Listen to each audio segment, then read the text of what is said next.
Bonjour à tous, on vient de voir dans une vidéo précédente comment créer une API avec Node.js et TypeScript avec le framework serverless. Pour info, je vous mets le code en commentaire si vous en avez besoin. Et maintenant, nous allons voir comment faire pour gagner de l'argent avec cette API. Pour ce faire, on va passer par un service qui s'appelle RapidAPI. Pour info, RapidAPI, c'est un peu une place de marché d'API qui normalise l'accès à ces API. C'est un Amazon des API en gros. C'est rapide à faire, c'est facile à paramétrer. Dans leur interface, il faut choisir un nom pour l'API, une description, une image, c'est simple. Mais il y a grosso modo deux difficultés. La première difficulté, à part choisir une image sympa, c'est de définir les routes et les données attendues dans l'API. La deuxième difficulté, c'est de sécuriser l'API pour qu'il accepte que des appels de personnes qui passent par RapidAPI, qui n'accèdent pas directement à l'API. Et évidemment, on va voir ensemble comment faire ça, sinon je t'arrête quoi. Alors, pour le premier point, on pourrait faire tout ça à la main, mais c'est pas drôle. Parce que RapidAPI nous permet d'uploader une définition en OpenAPI pour déclarer notre API. Et donc, on va voir comment le générer automatiquement. Alors, c'est quoi OpenAPI? Eh bien, c'est un type de format de documentation d'API de type REST sous la forme d'un fichier lisible en code, en YAML, en XML. Ça permet de générer des interfaces de documentation avec Swagger que vous avez sûrement déjà croisé. Et on peut donc, on va générer de manière automatique notre fichier, histoire de rendre complètement indolore le processus et d'éviter les erreurs de frappe. Et c'est là où le fait d'avoir choisi TypeScript va nous aider puisqu'on va utiliser les définitions de type pour générer le fichier OpenAPI.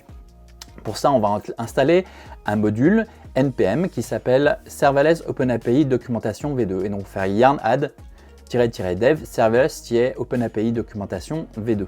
Il faut aussi qu'on ajoute dans la liste des plugins de serverless, on rajoute cette ligne dans le fichier serverless.ts.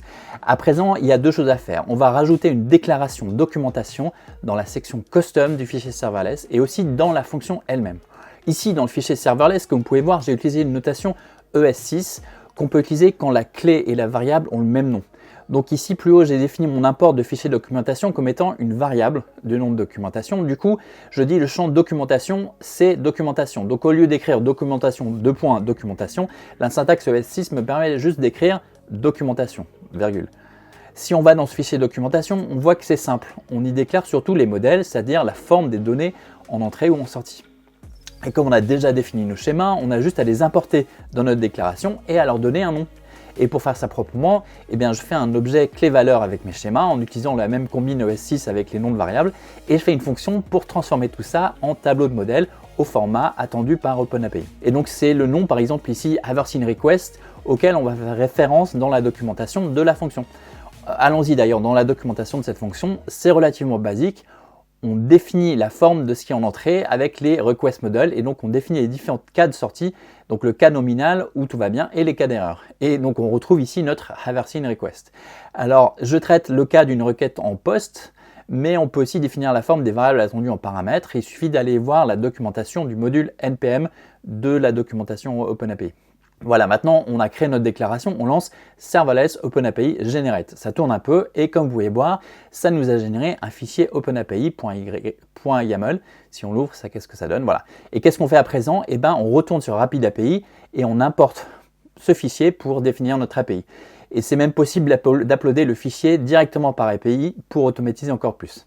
Alors voilà pour la déclaration, et tout ça est très bien, mais pour finir le travail, il faut maintenant sécuriser notre API et s'assurer qu'on ne reçoit que des appels qui sont passés par RapidAPI. Comment est-ce qu'on fait? RapidAPI rajoute dans les headers ou dans l'entête de la requête un secret qui l'indique dans la console. Et si la requête ne contient pas le secret, on va la refuser. Pour ce faire, on va commencer par mettre le nom du secret et la valeur du secret dans notre fichier .env. Pourquoi est-ce qu'on utilise le fichier .env? C'est un assez bon endroit pour mettre notre secret du moment qu'on a bien rajouté ce fichier au gitignore. Ça permet de ne pas rendre public les secrets, ce qui est toujours dommage. Pour s'assurer que les valeurs du .env sont bien lues dans notre projet serverless, on va rajouter une ligne de configuration. On met use.env à true dans le fichier de conf serverless.ts. Ce sera bientôt automatique dans une prochaine version, sans avoir besoin de configurer, donc on est un peu en avance sur notre temps en quelque sorte. Maintenant, pour vérifier le secret, on va se brancher sur un middleware. Il faut savoir que le template qu'on a utilisé fait appel à une librairie légère de middleware qui s'appelle MIDI. Mais avant d'aller plus loin, c'est quoi un middleware? En gros, imaginez une requête qui rentre et sur cette requête, on va faire un certain nombre de traitements systématiques. Par exemple, si on reçoit une chaîne qui ressemble à de l'encodage JSON, on va le transformer en objet JSON.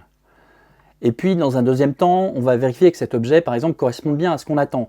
Donc, on va valider que l'objet corresponde au schéma. Cette chaîne de traitement, de montage du traitement de la requête, c'est ce qu'on appelle ici des middleware.